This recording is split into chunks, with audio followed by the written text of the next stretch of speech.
Welcome to Mahavir classes. હું છું મોના દવે. આજે તમે ભણશો ધોરણ 9 વિજ્ઞાન પ્રકરણ 14 નૈસર્ગિક સ્ત્રોતો ટોપિક 3. ટોપિક 3ની શરૂઆત આપણે એક પ્રવૃત્તિ થકી કરશું.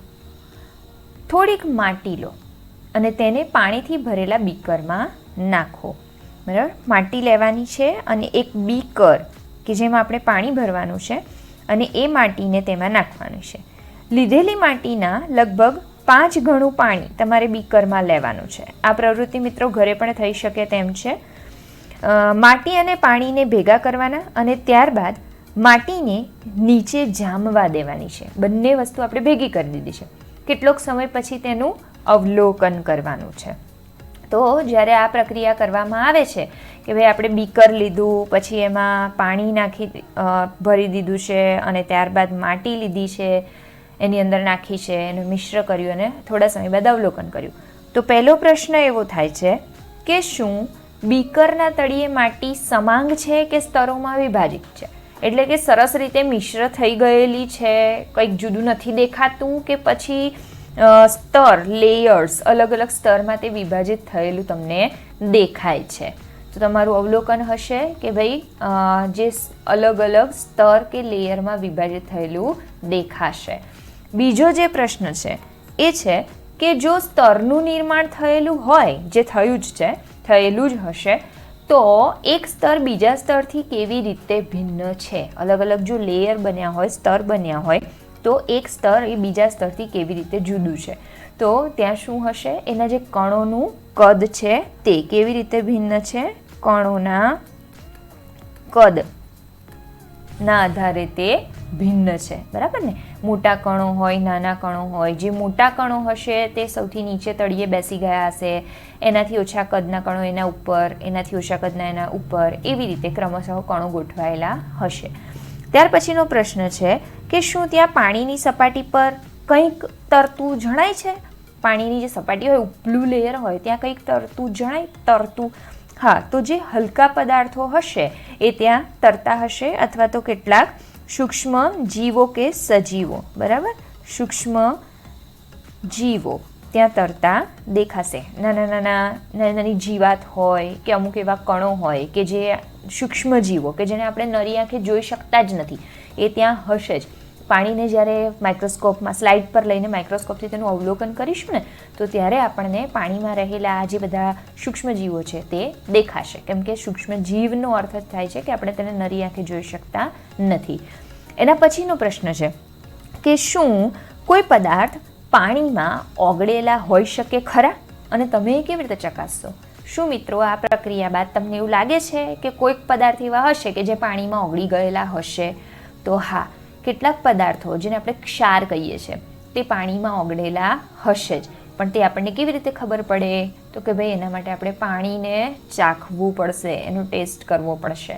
બરાબર ને? આપણા ઘરે પણ આવતું જે પાણી હોય છે જેનો આપણે પીવામાં ઉપયોગ કરીએ છીએ, મિત્રો તમે ઓબ્ઝર્વેશન કરજો કે તમે આરો દ્વારા ફિલ્ટર થઈને આવ્યું હોય એવું પાણીનો યુઝ કરો તો એમાં શું તફાવત હોય છે, અને સાદું જે પાણી હોય છે ફિલ્ટરેશન થયા વગરનું, એમાં શું તફાવત હોય? તો બંનેના ટેસ્ટમાં તમને ફરક દેખાશે. બરાબર? એટલે એમાં જે ક્ષાર ઓગળેલા છે એ વસ્તુનો તફાવત તો આપણે એનો સ્વાદ દ્વારા જ પારખી શકીએ છીએ કે જાણી શકીએ છીએ.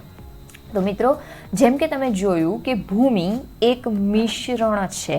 એક ખાસ અગત્યની વસ્તુ છે જે તમારે યાદ રાખવાની છે કે ભૂમિ શું છે?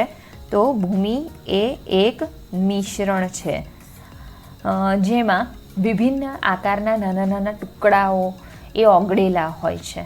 અગાઉ પણ આપણે વાત કરી છે ને ભૂમિ નિર્માણની, તે કેવી રીતે બને છે તેમાં સડેલા ગળી ગયેલા સજીવોના ટુકડાઓ પણ મળી આવે છે. ભૂમિમાં કયા કયા પદાર્થો, જો તમે એમ કહેતા હોવ કે ભૂમિ એક મિશ્રણ છે, તો એમાં કઈ કઈ વસ્તુઓ મિશ્રિત થયેલી હોય છે તેની અહીંયા સમજૂતી આપે છે આપણને કે ભાઈ તેમાં સડેલા કે ગળી ગયેલા સજીવના ટુકડાઓ પણ મળી આવે, જેને હ્યુમ્સ કહે છે. મોસ્ટ ઇમ્પોર્ટન્ટ, હ્યુમ્સનો અર્થ થાય છે સડતા કાર્બનિક પદાર્થો. હ્યુમ્સનો અર્થ શું થાય છે? સડતા કાર્બનિક પદાર્થો. આને કહીએ છીએ હ્યુમ્સ, જે જમીનની અંદર મળી આવે છે મિશ્ર સ્વરૂપે તે. આના સિવાય ભૂમિની માટીમાં વિવિધ પ્રકારના સૂક્ષ્મ જીવ એ પણ હાજર હોય છે. ભૂમિના પ્રકારનો નિર્ણય તેમાં મળી આવતા કણોના સરેરાશ પ્રમાણ દ્વારા નક્કી કરવામાં આવે છે. કઈ વસ્તુ નક્કી થાય છે? ભૂમિનો પ્રકાર, કયા ટાઈપની ભૂમિ છે તે. મિત્રો તમે જાણો છો, રેતી છે, માટી છે, કાળી માટી છે, આવી અલગ અલગ પ્રકારની જમીન હોય છે. કેટલીક માટી અથવા જમીન એવી હોય છે કે જેમાં નાના નાના પથ્થરના ટુકડા, કણો, એનું પ્રમાણ, એની માત્રા પણ ખૂબ વધારે હોય છે. એટલે કે ભૂમિ કયા પ્રકારની છે એનો નિર્ણય કેવી રીતે થાય? તો કે એમાં મળી આવતા કણોના સરેરાશ પ્રમાણ દ્વારા, એની અંદર, ભૂમિની અંદર જે કણો મળી આવે છે એના સરેરાશ પ્રમાણ દ્વારા એ નક્કી થાય છે. જમીનની ગુણવત્તા તેમાં આવેલા હ્યુમ્સનું પ્રમાણ અને તેમાં મળી આવતા સૂક્ષ્મજીવોને આધારે નક્કી કરવામાં આવે. કઈ બાબત નક્કી થાય?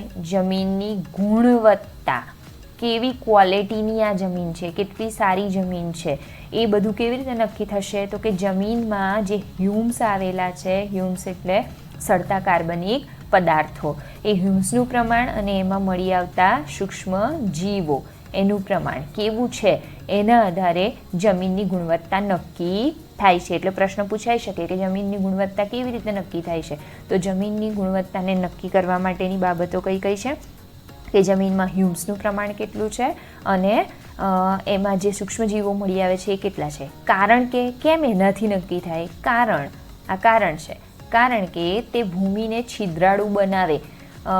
તમે અળસિયા વિશે શીખી ગયા છો, અળસિયાના ખાતર વિશે શીખી ગયા છો, અળસિયા એ ખેડૂતના મિત્રો છે, એ બાબતનું ડિસ્કશન તમે શીખી ચૂક્યા છો. તો આ ભૂમિની અંદર, જમીનની અંદર આવા સૂક્ષ્મજીવો હશે તો એ જમીનને છિદ્રાળુ બનાવશે. જમીનનું છિદ્રાળુ થવું કેમ જરૂરી છે? છિદ્રાળુ એટલે એનામાં સૂક્ષ્મ છિદ્રોની સંખ્યા વધારે હોય. તો જમીનનું છિદ્રાળુ થવું કેમ જરૂરી છે? તો કહે છે કે જમીન જો છિદ્રાળુ હશે તો એમાં હવાની અવરજવર સારી રીતે થઈ શકશે એટલા માટે. અને જમીનને છિદ્રાળુ બનાવવાનું કામ કોણ કરે છે? આજે એમાં રહેલા સૂક્ષ્મજીવો છે તે. અને એ છિદ્રાળુ પણ બનાવે અને હવા તેમજ પાણીને ભૂમિની અંદર દાખલ થવા માટે, બેઉ વસ્તુને, પાણીને પણ અને હવાને પણ જમીન અંદર દાખલ થવા માટે તે મદદરૂપ થાય. ખનિજ પોષક તત્વો જે તે જમીનમાંથી મળી આવે છે. ખનિજ પોષક તત્વો, આપણે ભૂમિની પ્રચુરતા વિશેની વાત કરી હતી, તેમાં આપણે પોષક તત્વો, કેટલી સારી ક્વોલિટીની જમીન છે તે, પોષક તત્વો કેટલા સારા છે તે જોવાનું હતું. તો ખનિજ પોષક તત્વો જે તે જમીનમાં મળી આવે છે તે એવા પથ્થરો પર નિર્ભર રહે છે જેના દ્વારા જમીન બની હોય છે. ખનિજના પોષક તત્વો એવી રીતે કે જેના દ્વારા જમીન બની હોય છે. કઈ જમીનમાં પોષક તત્વો કેટલા છે, કેટલી માત્રામાં પોષક તત્વો છે, વધુ માત્રા છે, ઓછી માત્રા છે, પછી હ્યુમ્સનું પ્રમાણ કેટલું છે. પોષક તત્વો તો જમીન માટે જરૂરી જ હોય, એકચ્યુઅલી જમીન માટે નહીં, પરંતુ જમીનમાં ઉગતી જે વનસ્પતિઓ જમીન પર ઉગે છે એના માટે. કારણ કે વનસ્પતિ પોતાના મૂળને જમીનમાં પ્રસરાવે છે અને મૂળ દ્વારા એ પોષક તત્વો પોતે મેળવે છે. હ્યુમ્સનું પ્રમાણ કેટલું છે અને તેઓની ઊંડાઈ પણ કેટલી છે એ વાત પણ અહીં નક્કી થાય છે. અને આ બધી બાબતો જ્યારે ધ્યાનમાં લેવામાં આવે છે તો આ રીતે ભૂમિનું ઉપરનું સ્તર, ખાસ યાદ રાખવાનું છે, ભૂમિનું ઉપરનું સ્તર કે જેમાં ભૂમિના કણો સિવાય, આ કણો તો ખરા જ, ભૂમિના કણો તો હોય જેના દ્વારા ભૂમિ નિર્માણ પામી છે તે, પણ એ સિવાય કઈ કઈ વસ્તુઓ હાજર હોય છે? તો કે હ્યુમ્સ અને સૂક્ષ્મજીવો હોય છે તે સ્તરને ઉપરી ભૂમિ કહે છે. આ ઉપરી ભૂમિની વ્યાખ્યા છે. ભૂમિનું ઉપરનું સ્તર કે જેમાં ભૂમિના કણો સિવાય હ્યુમ્સ અને સૂક્ષ્મજીવો પણ હાજર હોય તે સ્તરને ઉપરી ભૂમિ કહેવાય. ઉપરી ભૂમિની ગુણવત્તા જે તે વિસ્તારની જૈવ વિવિધતાને નક્કી કરતી હોય છે, જે એક મહત્વનું પરિબળ કહેવાય છે. જૈવ વિવિધતા એટલે કે સજીવોમાં જોવા મળતી વિવિધતા, એટલે કે એ ભૂમિ પર વિવિધ પ્રકારના સજીવો વસે છે. મિત્રો ખાસ ફરી યાદ રાખવાનું, હંમેશા સજીવોની વાત થાય એટલે ફક્ત મનુષ્યની વાત નથી હોતી. સૂક્ષ્મજીવો, કેટલાક પ્રાણીઓ, કીટકો, વનસ્પતિઓ, આ બધી જ વસ્તુઓનો સમાવેશ આપણે સજીવોમાં કરીએ છીએ. એટલે જમીન જેટલી સારી હશે એટલી વધુ માત્રામાં ત્યાં એ જમીન ઉપર જૈવ વિવિધતા એટલે કે વિવિધ પ્રકારના સજીવો ત્યાં જોવા મળશે.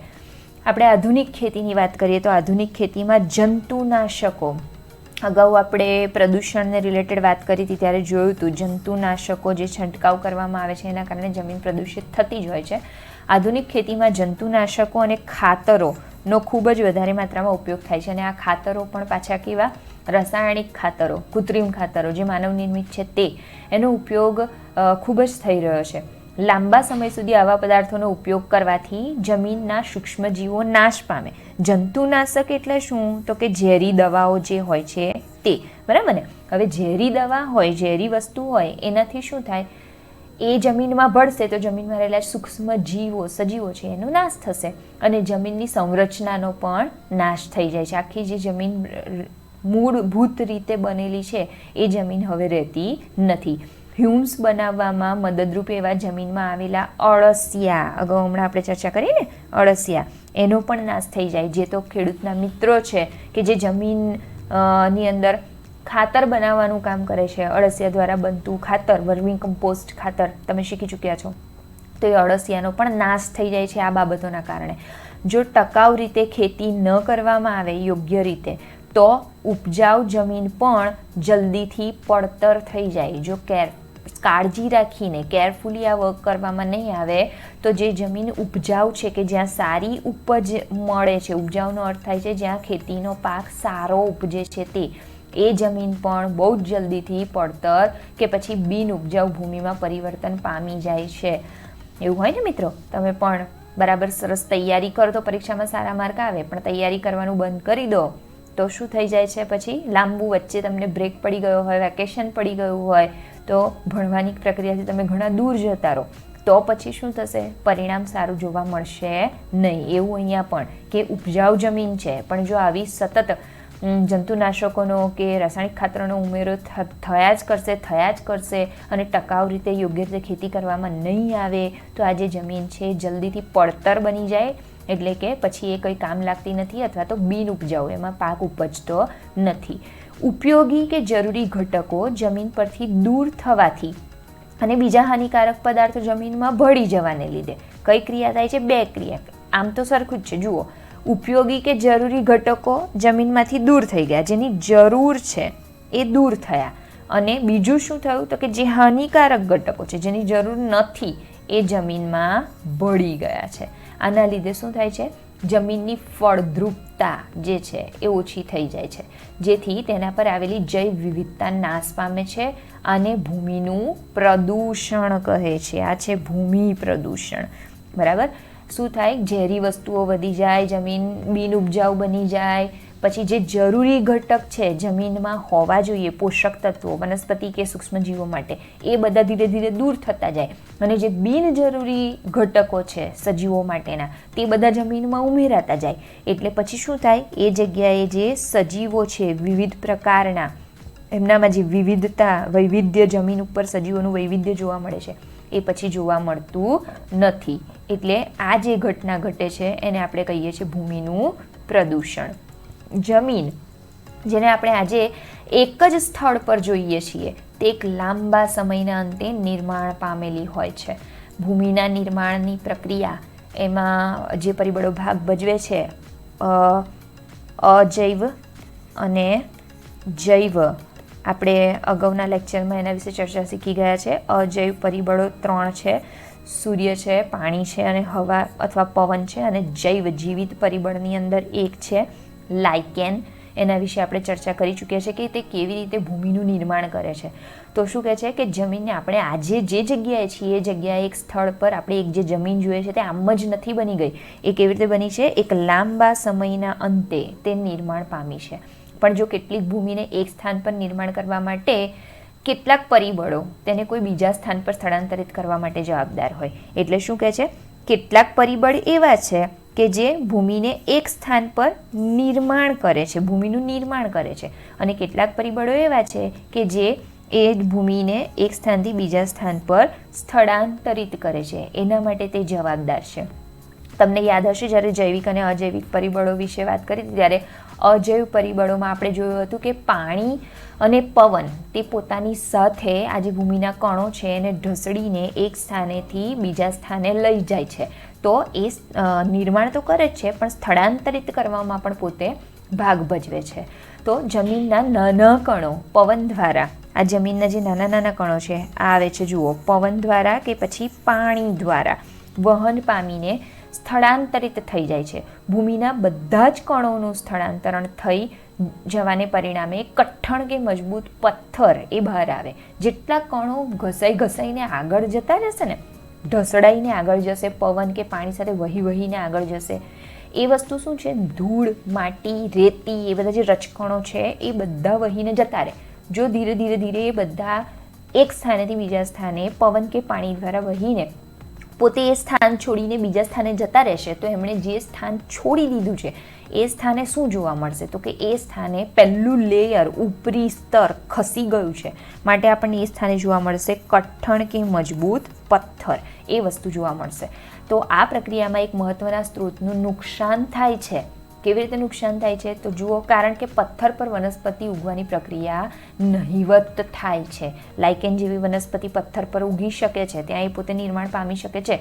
પણ કોઈ ખેડૂત છે એને ખેતી કરવી છે, જમીનનું ધોવાણ થઈ ગયું છે, હવે ખાલી પથ્થરવાળી જમીન ત્યાં બાકી બચી છે, તો શું ત્યાં ખેતી થઈ શકશે? ના મિત્રો, તો ત્યાં એ વસ્તુ શક્ય નથી. એટલે આપણે આ જે ભૂમિ નિર્મિત થઈ ચૂકી છે એનું ધોવાણ ના થઈ જાય, એ જેવી છે એવી કન્ડિશનમાં સારી રીતે વર્ષો સુધી રહે એના પ્રયત્નો અવશ્ય કરવા જોઈએ. ચાલો આ બાબતને, જમીનના ધોવાણની, ભૂમિના ધોવાણની બાબતને એક પ્રવૃત્તિ દ્વારા સમજીએ. એક જ પ્રકારની 2 ટ્રે લઈ લેવાની છે અને તેને માટીથી ભરી દેવાની છે. આ ટ્રેને માટીથી ભરી દીધા બાદ એક ટ્રેમાં રાઈ કે મગ કે ડાંગરના રોપા એને રોપી દેવાના છે. તમને જે અનુકૂળ આવે તે, મગ ઘરમાં અવેલેબલ જલ્દીથી થઈ જાય છે, તો એને આપણે રોપી દેવાના અને બંને ટ્રેમાં ત્યાં સુધી પાણી સિંચવાનું જ્યાં સુધી ટ્રેમાં વનસ્પતિના રોપાની વૃદ્ધિ ટ્રે ઢંકાઈ ન જાય ત્યાં સુધી થાય. એટલે આપણે શું કરવાનું છે, એકમાં ફક્ત માટી જ ભરેલી છે, બીજું કશું નથી. પણ બીજામાં શું કર્યું છે, બીજી ટ્રેમાં શું કર્યું છે, તો કે બીજી ટ્રેમાં આપણે આવું કોઈ પણ રોપાને રોપ્યા છે.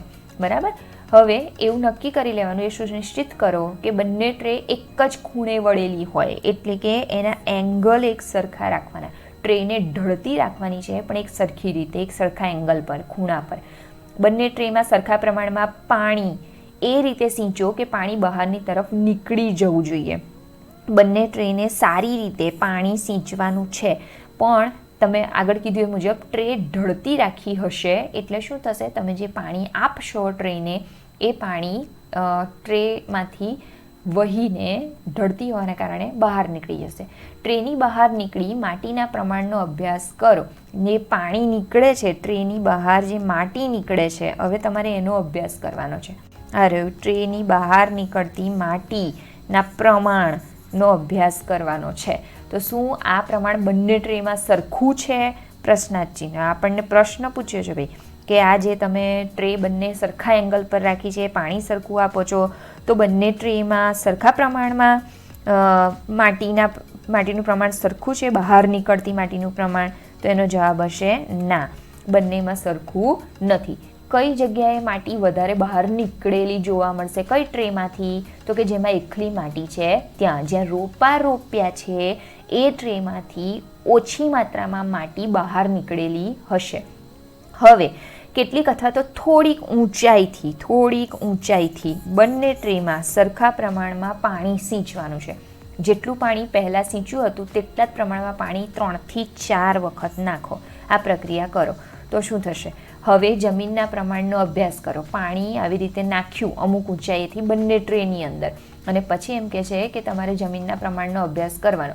જે જમીન ટ્રેની બહાર, જેમાં જમીન ટ્રેની બહાર નીકળેલી છે તેનો અભ્યાસ કરો. શું બંને ટ્રેમાં જમીનનું પ્રમાણ સરખું જ છે?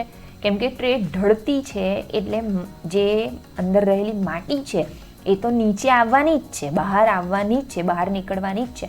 પણ બહાર નીકળેલી જે માટી છે એ બંને ટ્રેમાં એ માટીનું પ્રમાણ કે જમીનનું પ્રમાણ સરખું છે? જુઓ અહીંયા પ્રશ્ન છે, શું બંને ટ્રેમાં જમીનનું પ્રમાણ સરખું છે? હવે બાકી રહી ગયેલી જે માટી છે ટ્રેની અંદર, બાકી રહી ગયેલી માટી, એનું પ્રમાણ સરખું છે? તો આનો જવાબ પણ હશે ના.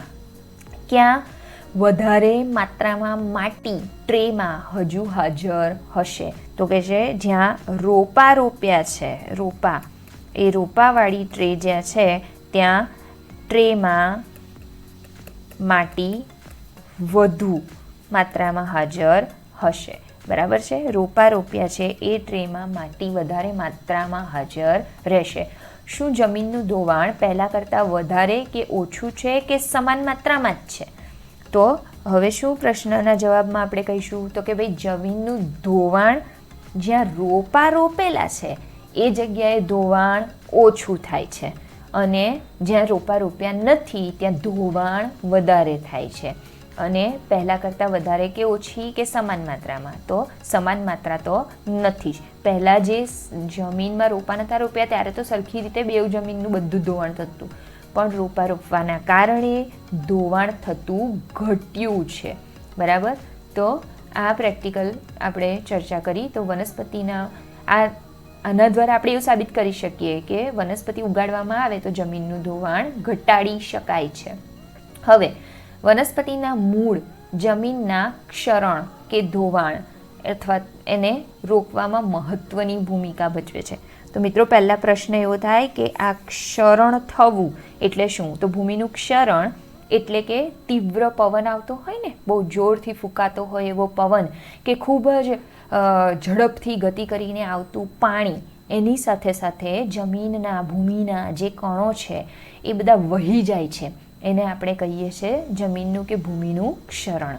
તો વનસ્પતિના મૂળ જે છે એ આ ક્ષરણને રોકવામાં મહત્ત્વની ભૂમિકા ભજવે છે. બરાબર. સમગ્ર વિશ્વમાં મોટા પાયે જંગલો કપાઈ રહ્યા છે. મિત્રો આપણે જાણીએ છીએ વન નાબૂદી ધીરે ધીરે થઈ રહી છે, ખૂબ જ એ પ્રમાણ વધી રહ્યું છે. તો કહે છે કે વિશ્વમાં મોટા પાયે જંગલો કપાઈ રહ્યા છે, તેથી માત્ર જૈવ વિવિધતાનો નાશ થાય જ છે. જૈવ વિવિધતા તો ઘટી જ રહી છે મિત્રો. આમ થવાનું કારણ શું છે? કારણ કે તમે જુઓ જંગલમાં વિવિધ પ્રકારના સજીવો હોય છે, એટલે કે વિવિધ પ્રકારની ઘણી બધી પ્રકારની વનસ્પતિ, ઘણા બધા પ્રકારના પ્રાણીઓ, ઘણા બધા પ્રકારના સૂક્ષ્મજીવો, આ બધું શું છે? વિવિધતા.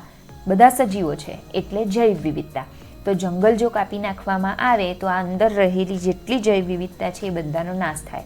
પરંતુ જમીનના ધોવાણ માટે પણ તે વસ્તુ જવાબદાર છે. જૈવ વિવિધતાના નાશની સાથે જમીનનું ધોવાણ, આના માટે પણ તે જવાબદાર છે. વનસ્પતિની વૃદ્ધિ માટે મદદરૂપ ઉપરી ભૂમિ આપણે અગાઉ શીખી ગયા કોને કહેવાય ઉપરી ભૂમિ. તે ધોવાણની ક્રિયા દ્વારા ઝડપથી દૂર થઈ રહી છે. આ ઉપરી ભૂમિનો નાશ થઈ રહ્યો છે. કેમ નાશ થઈ રહ્યો છે? તો કહે છે કે આ જમીનના ધોવાણની ક્રિયા ખૂબ વધી ગઈ છે માટે. આ ઘટનાથી પર્વતીય અને ઊંચાણવાળા વિસ્તારોમાં ઝડપથી ધોવાણ થતું જોવા મળે છે. જમીનના ધોવાણની ક્રિયાને રોકવી એ ખૂબ જ અઘરી વસ્તુ છે, પણ ન રોકી શકાય એવું નથી મિત્રો. જમીનનું ધોવાણ રોકવું હોય તો આપણે વૃક્ષો ઉછેરી શકીએ છીએ, ખેતરની ફરતે કે આપણે પેલા પાળા બાંધી શકીએ છીએ, પાણીના યોગ્ય નિકાલ માટે કંઈક વ્યવસ્થા કરી શકીએ છીએ. તો આપણે જમીનનું જે ધોવાણ છે એને ચોક્કસ બંધ ન કરી શકીએ, પણ ઘટાડવાનો પ્રયત્ન તો ચોક્કસ કરી શકીએ. આ ઘટનાથી પર્વતીય અને ઊંચાણવાળા વિસ્તારોમાં ઝડપથી ધોવાણ થતું જાય છે. જમીનના ધોવાણની ક્રિયાને રોકવી ખૂબ અઘરી છે. જમીનની સપાટી પર આવેલી વનસ્પતિનું આવરણ પાણીને ભૂમિના સ્તરોમાં ઉતારવામાં મહત્વપૂર્ણ ભૂમિકા ભજવે છે. જે વનસ્પતિનું આવરણ છે ને, જે જમીન પર આવેલું છે, એ વનસ્પતિ ખૂબ જ અગત્યનું કામ કરે છે. એ શું અગત્યનું કામ કરે છે? આ ખૂબ અગત્યનો ટૉપિક છે મિત્રો, ધ્યાનમાં રાખવાનો, આ મુદ્દો યાદ રાખવાનો છે. તો કહે છે જમીનની સપાટી પર આવેલી વનસ્પતિ, આ વનસ્પતિ એનું આવરણ એ શું કરે છે? તો કે આ જે પાણી છે ને એ પાણીનું ભૂમિના સ્તરમાં એને ઉતારે છે. પાણીને ભૂમિના સ્તરમાં ઉતારે છે. એટલે કે વનસ્પતિના મૂળ એ પાણીને શોષશે અને એ બધું પાણી જમીનમાં ઉતરશે. તમે અગાઉના ધોરણમાં શીખી ગયા છો ભૂગર્ભીય જળ વિશે, બરાબર ને? તો જે ભૂગર્ભીય જળ સંગ્રહાયેલું રહેશે એ આ વનસ્પતિઓના કારણે જ સંગ્રહાયેલું રહેશે. બરાબર.